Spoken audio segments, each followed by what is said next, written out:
The following is a special multimedia presentation from NorthJerseySports.com. Brought to you by the Bergen County Education Association. Bergen County Public Schools work because the BCEA works with you.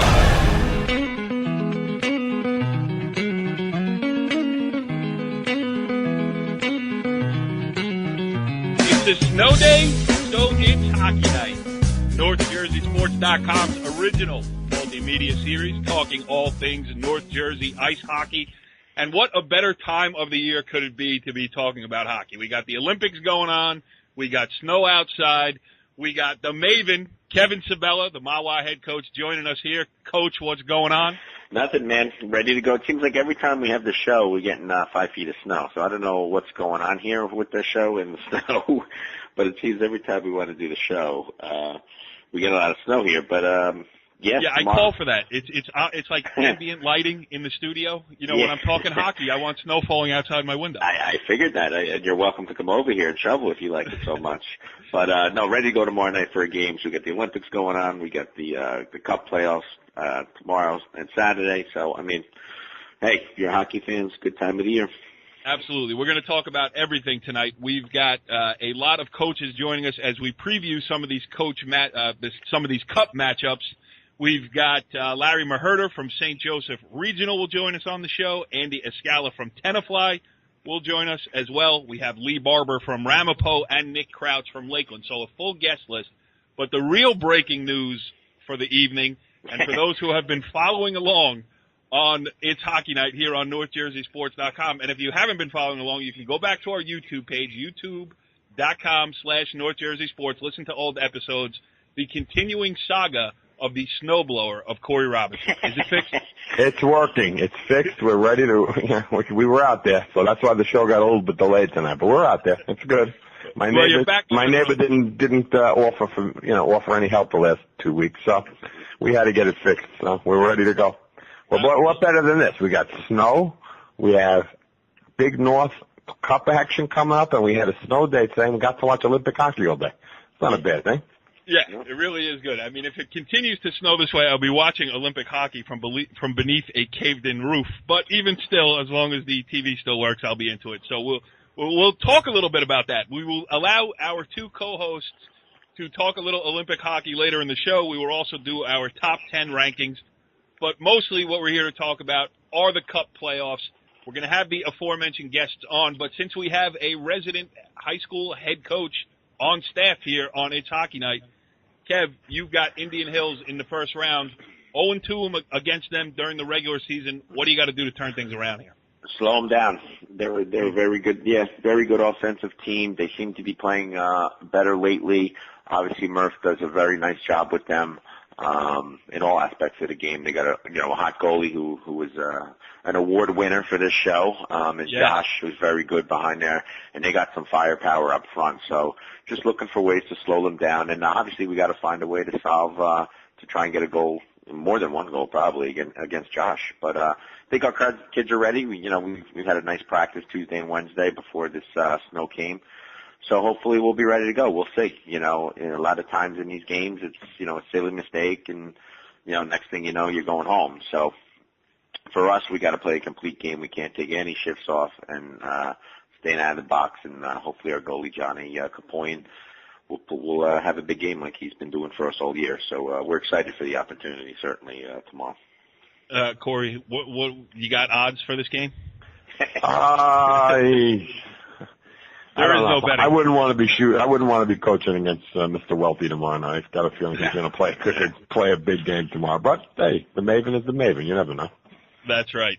So and also now, okay, so we're going to move on with the show here. We're going to start bringing in some guests, but there is a subplot to all this, and it is kind of the Kevin Sabella timeline of his time as a hockey regular across North Jersey. Larry Mahurter, our first guest, was Kevin's coach in high school, and Nick Crouch, our final guest, was a player under Kevin Sabella at Riverdale. So keep that in mind as we go through, but let's welcome in our first guest, the aforementioned former head coach of Kevin Sabella and the present-day head coach at St. Joseph Regional. He is Larry Mahurter. Coach, thanks for joining us here on It's Hockey Night. Well, great pleasure being here, guys. I think I watched about 8 hours worth of curling here tonight, so I appreciate being on tonight. We kind of sandbagged you a little bit because the real reason we want to have you on tonight is to talk about a player that you had, I don't know, probably about 20 years ago. A little short. He was a lot lighter at the time, not tall in stature. But please give us a breakdown of Kevin Sabella's exploits on the high school hockey rink, if you could. Oh, God. Well, it's hard to believe it's 20 years ago. But my first year head coach at Riverdale, Kevin was my captain, and he was a true extension of the coaching staff back then. He was the kind of player that you didn't have to tell the defensive minded at key points of the game, and he knew when to turn on offensively. But that was a real fun year. I think we ended up having, if you can remember, we ended up winning our division that year, and I think we ended up tying West Essex in the Cup final. They didn't have overtimes back then, but that was a fun for the kids back then. He was a great leader, and you know why he's a great coach right now. You know, he's a little hard to handle off the ice, I got to tell you. But he was a handful that way. But you know why he's a great coach right now for Mahwah. He just had that game presence back then. He made certainly. I think I was 23 years old back then. Hard to believe, but he made coaching back then real easy for me. That's for sure. Corey, I would like to put Larry Mahurter up as a hostile witness. He refuses to tell the truth on the stand. Well, maybe what happened in that West Essex game? What was the score? Yeah. And give us a quick breakdown of what happened. You were the captain of the team. Listen, I could tell you this much, and when I see Larry, I always kid with him. We played, I think it was Morse Knowles or somebody in the first round of the States, and we ended up losing. And I still remember the game, and I had my worst game, and Larry still to this day will not let me forget. And I had 3 assists in the game and still had my worst game. And it's funny when I see Larry, he still busts my chops about it. But that's true. He was a tremendous player, guys. He really was top-notch player. It was a great experience. All right, back to the present day. Fast forward now 122 years to this year's Big North Silver Division Conference tournament here, the Cup. Corey, why don't you get us going here with some questions? Or Kev, whoever. Kev, you go first. That's your old coach. Well, yeah, Larry, you guys seem to be on a roll here. I just saw, you lost to Glen Rock close, 3-0 I saw, but obviously, hopefully you'll get them again. What are you guys doing right these days? I see, like I said, you guys seem to be on a little roll. What's going right for St. Joe's? Well, you know what? It was a transition period the entire year. I think about 3 weeks ago, we finally settled on our lines. You know, the biggest deficiency we have as a team is goal scoring. You know, we lost some tight games, Ramsey 3-0, Paramus Catholic 1-0, and then, like you mentioned the other night against Glen Rock, it was 3-0, and I think the shots were dead even. And I think right now we're getting our lines together. We're set with those going into the playoffs. We've always been smart defensively from day one. But it was a transition period, I guess, offensively, of really finding our lines and knowing our kids. We have any given night we can dress up to 13 freshmen or sophomores in our roster. Mm-hmm. So I think goal scoring will come eventually in the years to come.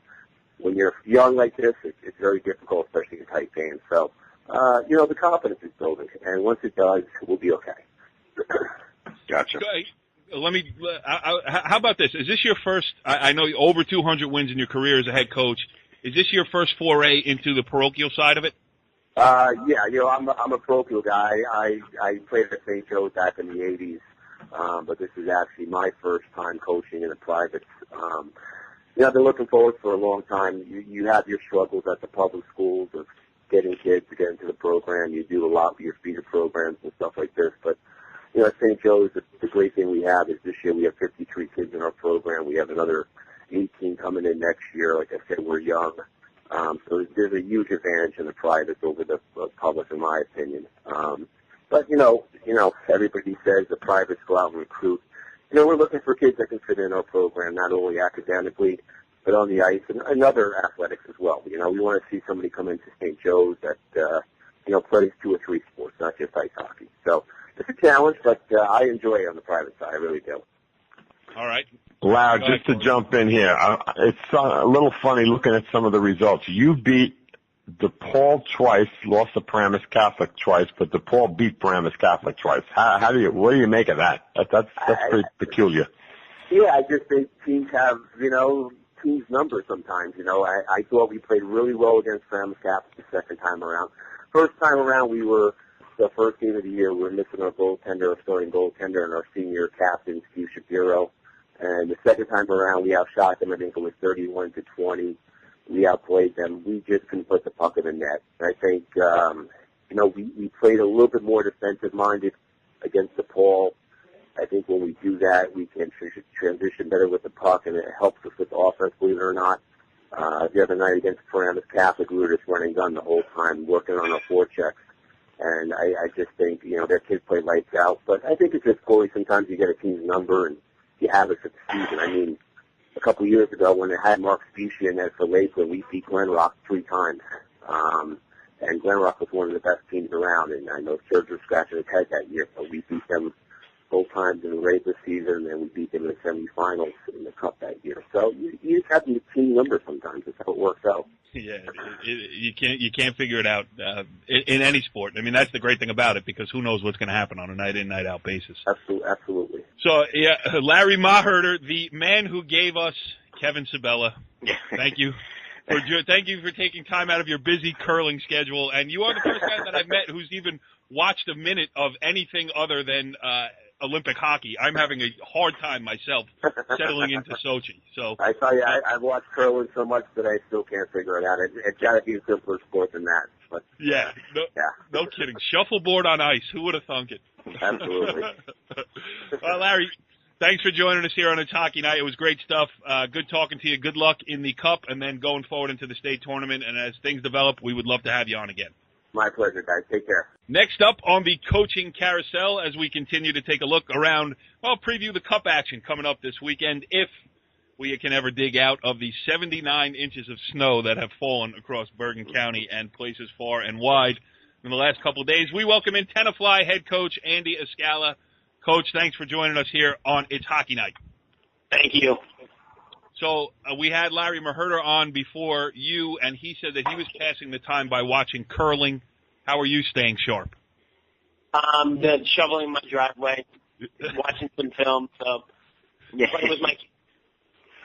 Yeah, you can borrow Cory Robinson's snowblower. He just got the whole thing tuned up and it's ready to go. So give him a call and he'll be happy to. But 3 weeks taken, but it's ready. All right, sounds good. So Coach, let's talk I'm going to jump in with the first question here right away. We got Paramus in the first round on Saturday night. You beat them both times during the regular season, but first time I think you opened up against them, you beat them 7-2, and last time 7-6. They're an improved team of late. What's the game plan Saturday night, and how do you look to combat a hot Paramus team on Saturday night? Yeah, Paramus is a hot team. Dennis has them playing hard. They added Palestina back, so that just definitely adds some firepower to them. We just have to play hard, play our game, and get pucks in the net and make things happen. But it's a tough team. They're playing well, and we're going to have to play well to win that game. Yep. Now, do you change because Palestina's back? Do you change your style? I mean, if you scored 7 goals on them 2 times, I mean, I guess you're going to be looking for the net early and often, but. Does it change the game plan a little bit? Well, no. You just have to, you have to account for him. You have to know he's out there. He's a really good skater. He's going to change what they can do out there on offense. So he's someone, definitely adds a dimension to their team that helps them. Absolutely. Got one, Kev? Go ahead. Yeah, Coach. What I like about you guys the past couple of years, very consistent Cup playoffs and the state playoffs. Anything said about that in the locker room at this time of year to your guys? I mean, anyone from last year's team or years prior? Any sophomores that have been part of the program here for 3 years? I think that we try to stress like playing good defense throughout the entire season. So not that much has to change from the playoff time. They just have to pay a little bit more attention to detail.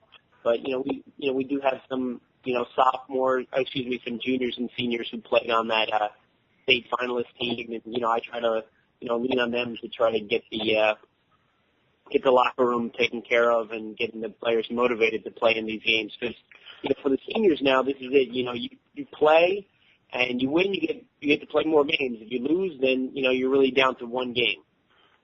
Sure. Now, looking ahead to the States here for Public B, where do you see yourself fitting in there?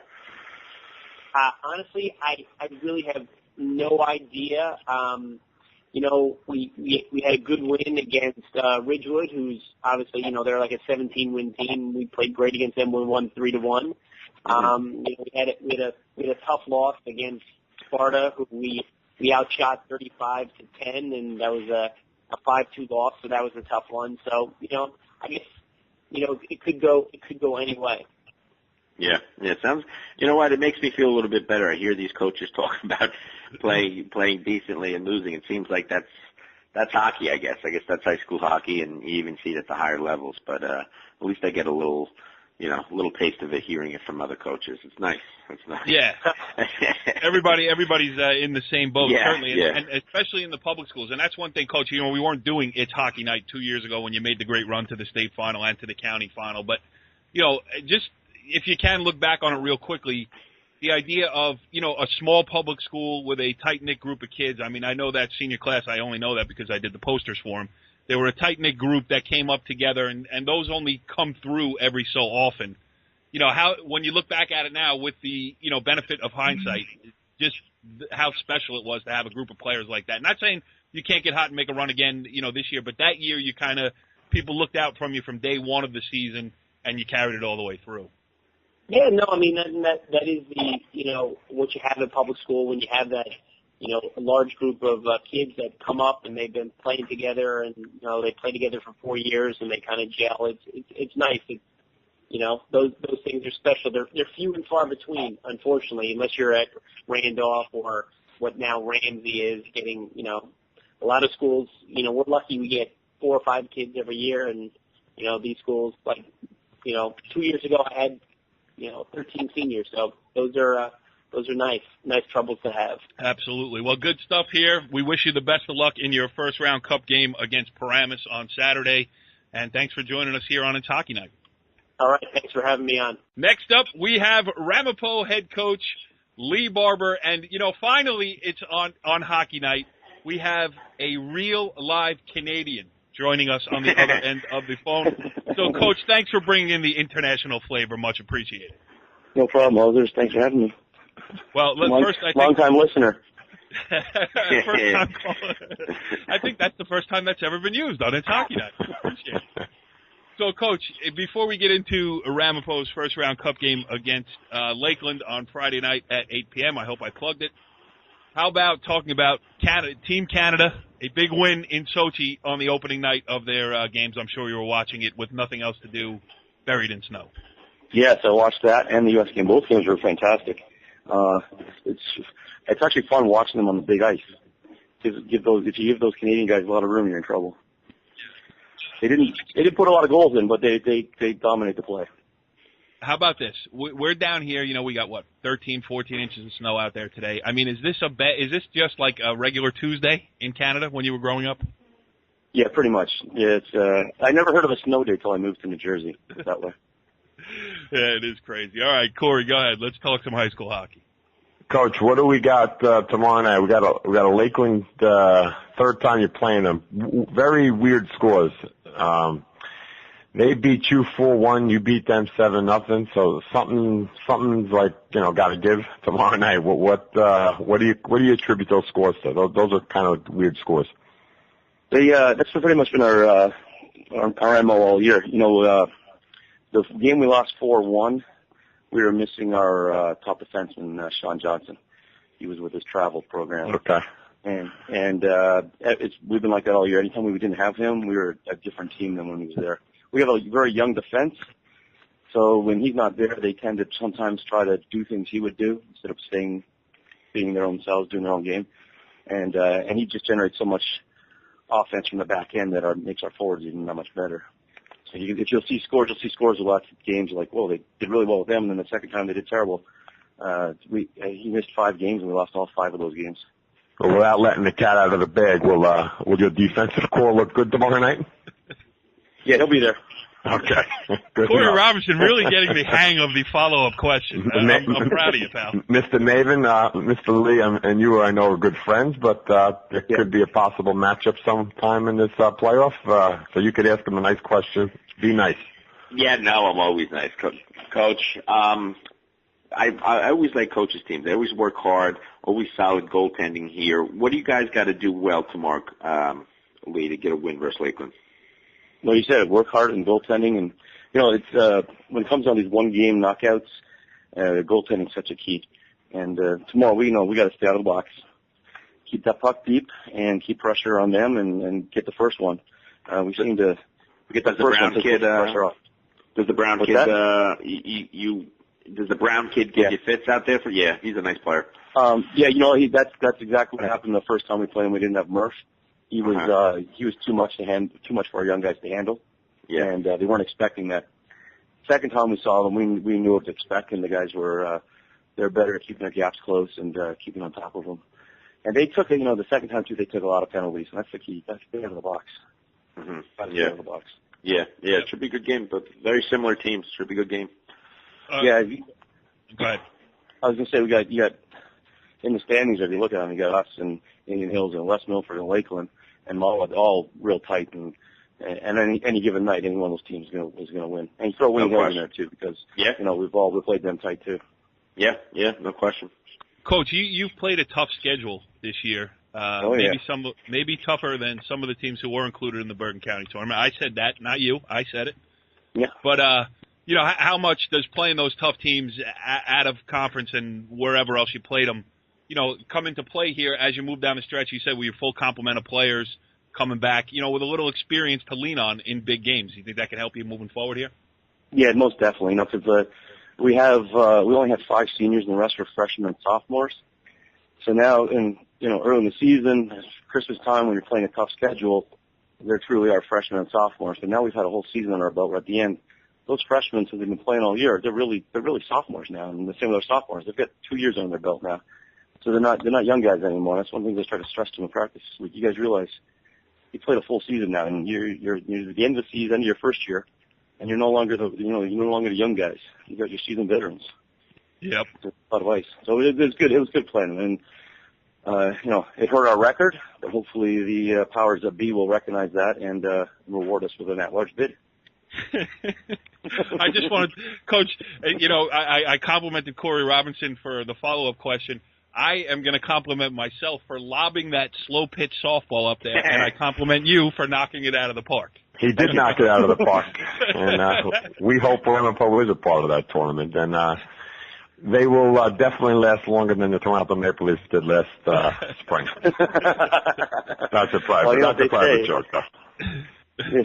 In Toronto, springtime is when the Leafs actually fall. Oh, there you go. As opposed there you go. Good luck, Coach. Good luck.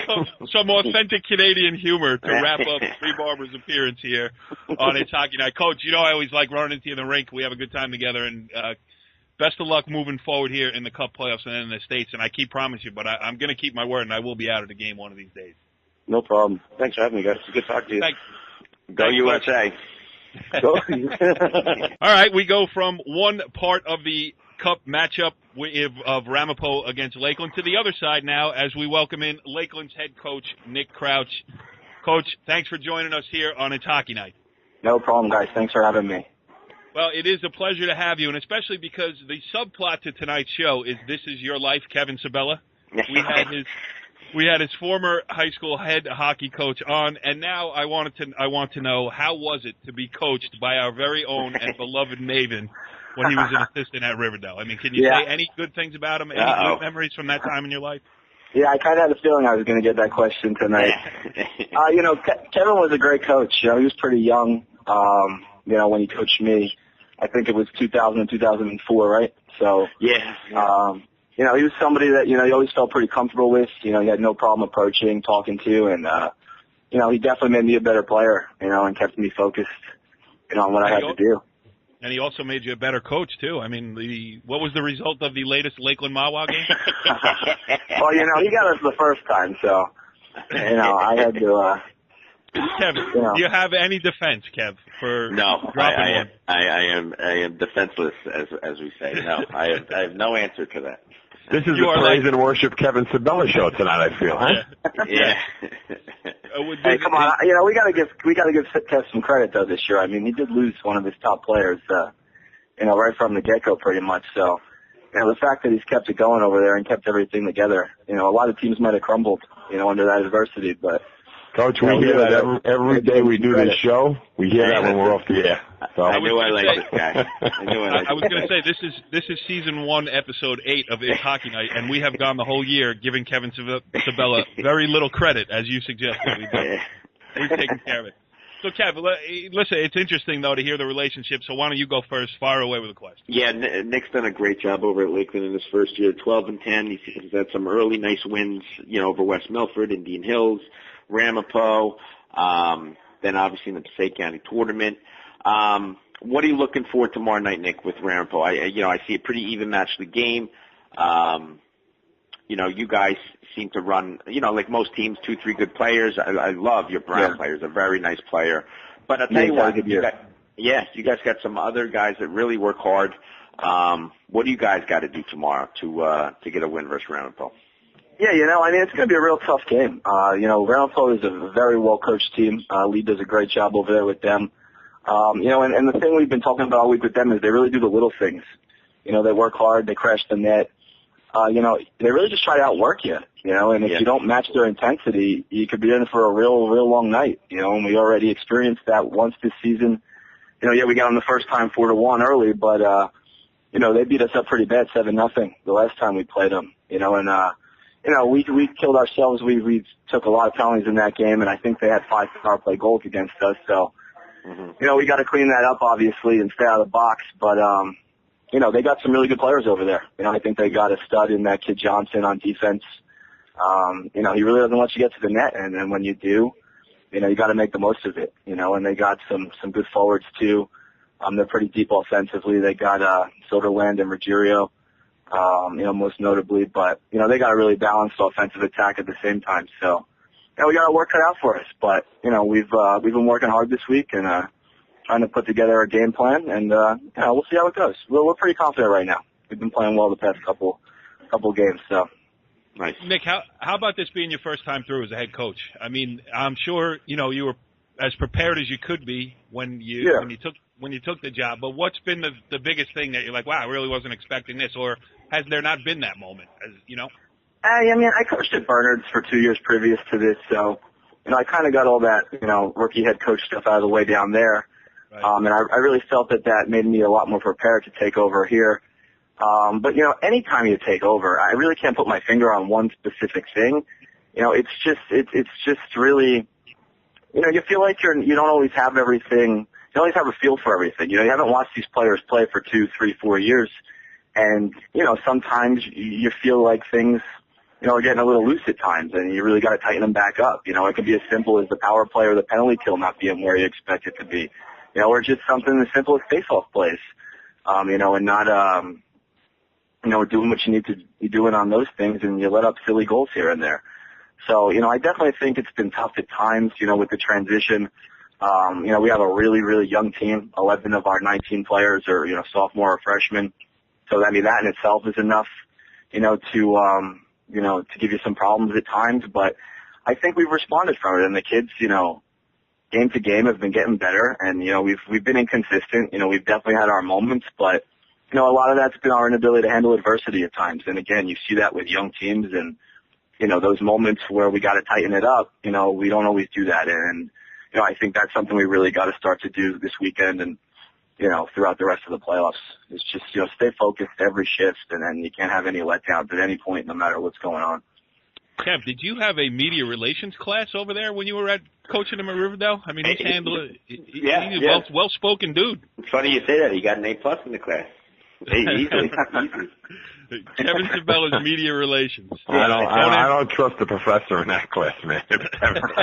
Monitor in that class, come on. Corey, do you have a question? Yeah, Nick, just looking at it now, looking at the schedule, you seem like you're kind of like the team that's found your way. You've had your ups, your downs, but you always seem to end up back on your feet again. talking about tightening it up, I mean, you have in the last 4 games after that Wayne Hills game, you have tightened it up. You know, going into this game tomorrow, how fresh, it was a while ago, but how fresh in the memory of the team is that 7-goal game against Ramapo? Because that had to be a little bit of a wake-up call for the kids back then. Yeah, and if it's not fresh in their minds, we watched the film yesterday, so there you go. We definitely didn't like the result in that game, and like I said, we took a ton of penalties. We were really undisciplined. I think we had 2 5-minute majors go against us in that game, and they made us pay for it. And that's just one of the adjustments, obviously, that we're making for this game. Along with some other things, but sure, we were kind of embarrassed that night, and I think it is motivation to come back out and try and get them tomorrow night, and kind of avenge that loss back then, because we're definitely a better team than what we showed that night. But like I said, hats off to Ramapo on that night too, because it was pretty obvious that they had made some adjustments, try to take away some of the things that we like to do, and like I said, that's a sign of a well-coached team, and I'm sure that they'll be ready to go tomorrow as well. So.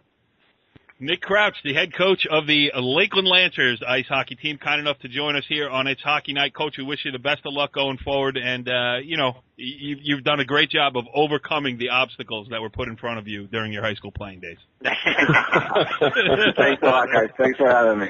All right, Nick. Good luck. Good luck. Go get them, Nick. Take care. All right, interesting stuff there with the coaches from around North Jersey, taking a quick look at the Big North Cup playoffs, which should be starting up on Friday night, weather permitting, obviously. If it ever stops snowing, they will start playing. But here we go. Let's transition now.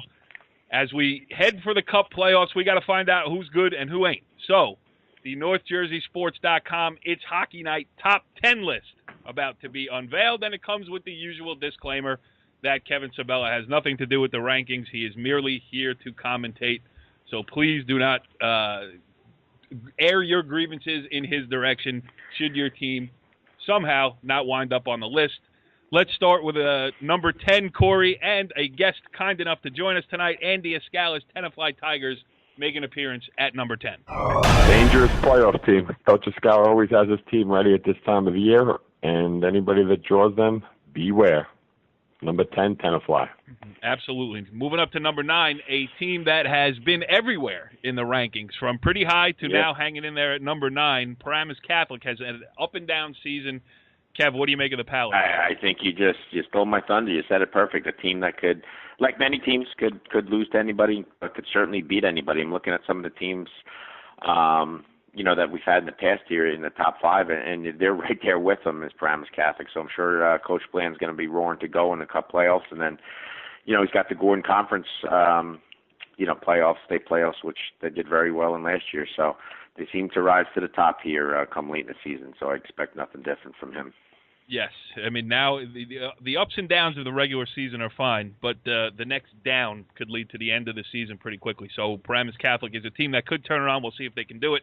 Moving up to number 8 now is a team that started poorly, has been very good in the second half of the season. Cory Robinson, tell us about West Milford. West Milford, consistent, great goaltending, some nice young talent they got there. I'm interested to see tomorrow night how they're going to do in their playoff game. But, they qualified for the state tournament, and really one of the surprise stories in North Jersey this year. Absolutely. Won a Passaic County championship in there as well. And number 7, another Passaic County team, Kev, Wayne Hills. Yeah, they've been faltering a little bit here. I think that they might be like 2 games over the past 10, something like that. Which isn't bad, but after the start that they had, things kind of went a little crazy after that. In the Passaic County final. But I'm sure Coach Searce will get them ready to go for a pretty good game versus West Milford. Like Cory said, they got a very good goalie. They got 2 kids on West Milford who can put the puck in, but don't count out Wayne Hills. I think they're kind of under the radar a little bit here, which is, I think, right where they want to be. So we'll see how they do tomorrow night. Absolutely. Number 6, Larry Mahurter's St. Joseph Regional Green Knights. Cory, talk about them. Well, as we've been saying all year, they're going to get going, and they're playing good hockey right now.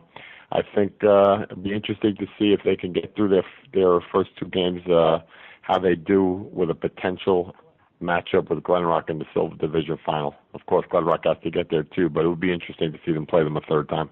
Yeah, absolutely. Yeah. All right, number 5, Kev, Bergen Catholic. Yeah, they, again, another team that had some big wins. Playing the schedule that they're playing, you're going to get picked off here and there. But again, I think they're looking obviously to get their feet under them here. They're looking for that big win coming up. I think they've had a couple crazy losses here these past couple weeks, but I'm sure certainly you don't want to count any parochial school out, and Bergen Catholic definitely you wouldn't want to count out. But they're going to looking to get back on the winning streak here coming up. Yeah. And that's that's where the grind of the regular season, playing good team after good team. Mm-hmm. Sometimes you're going to lose, but that experience certainly does help you come this time of the season. Our number 4 team is a team that is on quite a roll as of late. Cory Robinson. How about number 4, Ridgewood? Yeah, I love Ridgewood right now. They're really peaking at the right time of the season. Saw a little bit of their victory over the Cutters the other night, and Mike has been playing well, and I wouldn't want to draw them in the state tournament. They're really going to be a tough team to contend with. Absolutely. And the top 3 now have become familiar names in our top 3 of the NorthJerseySports.com top 10 rankings. Glen Rock, Kev, just very consistent, very good. Yeah, they had a nice win. They blanked St. Joe's the other night 3-0, even though the shots were pretty much even. But they got, you get into these cup and state games, and you get, the opportunities are few, and you get those kids that can put the puck in the net, and it just makes it such big of a difference. And Glen Rock has those kids. Every coach around here will tell you about that. So if they can get the scoring from some of these kids, not just one kid, a couple kids that can put the puck in the net, they're certainly going to be a dangerous team in the cup, and certainly in Public Bay as well. Yeah, and I think the top 2 have been pretty consistent. I would have to go back and look at all of our rankings, but 1 and 2 have been pretty much stalwarts this year. Our top-ranked public school, Cory Robinson, Ramsey. Yeah, they're right where we expected them to be. 20-win team. They have, they have what it takes to win a state championship, a league championship, cup playoffs. It's going to be, as Bob said, I think Bob was our first guest we ever had on the show. He said, February is going to be the time that he wants his team to be peaking. And if I'm not mistaken, they beat Bridgewater Raritan the other day, 4-1, and Raritan is the Skylands Conference champion, regular season champion. So it's a great win for the Big North. And I think Bob's team has a lot of potential to do some good things in the upcoming Cup playoffs. Bob Toy was the first guest ever on It's Hockey Night, and it sounds like at this time of the year he is not too far away from being a guest once again as the Rams move on into the Cup and then into the state playoffs. We'll catch up with them. Number 1, I don't think there's a question about it, Kevin Sabella, Don Bosco Prep. No, yeah. They had a very, very impressive win, obviously, down in Del Barton, beating them 4-1, but then they got picked off. Hey, did somebody predict that victory last show? Yes. Don't remember. But anyway. I think somebody did. Yeah. I don't have the sound effects ready to go, and if I did, I would certainly play something for you that would... Fair enough. Oh, wait. Hold on. I think I can find something. You got something? There you go. How about that? There we go. But no, Corey's right. They had a great win down there. But then they got picked off by St. Augie's, came back with a win versus Pope John, and then got picked off at home at the Ice Fall by St. Peter's. So they're certainly chomping at the bit here. They got Bishop Eustace coming up, and obviously they're looking to get another crack at Del Barton there. If everything falls into place, but don't count out CBA as well, and any team basically in the Gordon Conference there. But certainly Don Bosco is going to be a tough team to knock off, and they're looking to raise that cup and the state cup, hopefully, too, for them. Yes, absolutely. All right, that is the NorthJerseySports.com It's Hockey Night Top 10 list, and this is a segment. Now, we are doing some long-range planning, and we will be better prepared the next time, but that time will be 4 years away. It's only every so often that we get to talk about a little Olympic ice hockey. So, Cory Robinson, let's start with Team USA. Well, what do we got here? Like the forwards, like the goaltending. Love the goaltending. Defensively, so, they got some good young guys back there, but I think that could be their Achilles heel later on in the tournament when they're playing Canada and Sweden. But obviously that's where the heart lies. So we're going to hope that they can win a gold medal. They were close last time. I just think the smaller ice surface last time was played into their hands a little bit, and I think Canada and Sweden are a little bit better than them, but they got the goaltending, that's for sure. They got two world-class goalies, so they got a shot to do something. So let's hope. I hope they do. All right, Kev, break down Bulgaria. Hey, I'll tell you what. Even though the U.S. Handily won today, it's funny. This big ice surface. You really get to see these European teams. You could just tell they've been playing since they popped out basically. But they just moved the puck so well. But the U.S. look good today. It's early. But, man, oh, man, they got speed, they got size, they got the goaltending, like Cory said. But if I had to pick, if we're going to do some predictions here, to me, the most complete team is Sweden, I think. They're deep, they're complete. I like Canada to finish second there, although, just because of goaltending. I don't trust the Canadians' goaltending. Don't tell Lee that. And then I'd like the U.S. at third. I do. My sleeper team, I like the Czech as a sleeper team. But, and to be honest with you, any of those four teams could really win. So, but that's my prediction: Sweden, Canada, U.S., and if there's a sleeper, I like the Czechs. He's really breaking it down. Like, did you see any of the Sweden-Czech game yesterday? There. Hey, listen, just let me talk, and then you can do whatever you want with your. I'm a little disgruntled with Finland. My boy Tuukka Rask gave up 4 goals on 16 shots today in the 8-4 win. Well, they scored 8 against Austria today, so they got a little bit going up front. I mean, but you know what? I'm a homer. I'm going U.S. to win a gold medal in Sochi.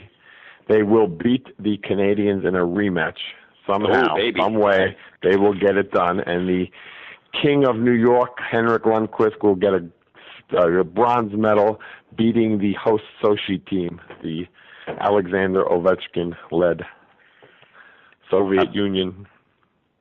I'll tell you. The Soviet Union dissolved in 1990. I will never not call them the Soviet Union. That was the point there. Hey, when I think Russia, I think Mr. Tradiak and stuff. I will always call them the Soviet Union. So. I will be a homer. I watched them today. They are dangerous offensively, Russia. I mean, dangerous offensively. I don't know how you slow them down. They're questionable in their zone, but once they get going, forget about it. All right, Olympic hockey talk here, live from Checkpoint Charlie, separating East and West Berlin here, Cory Robinson. There are no grade 8s this week because the NHL is on an intermission as this Olympic hockey plays out. We will be back next week. We're going to have a lot more to talk about because the Cup playoffs will be well underway, and also we'll be back with a Player of the Week. We'll see what happens with all the action breaking out across North Jersey over this weekend. Should be good. Should be a lot of fun. Cory Robinson, well done tonight, pal. It's a pleasure. We got to set the alarm for about 2:45. I do believe we have a Czech. No, we have a Swiss and Switzerland playing at 3 a.m., I think. So we got to make sure we stay abreast of these games. Yes, and you can't teach that kind of commitment. Kevin Sabella, I hope you enjoyed your trip down memory lane tonight, and good luck against India. I did. Thanks, guys. Always a good time. Follow the leader.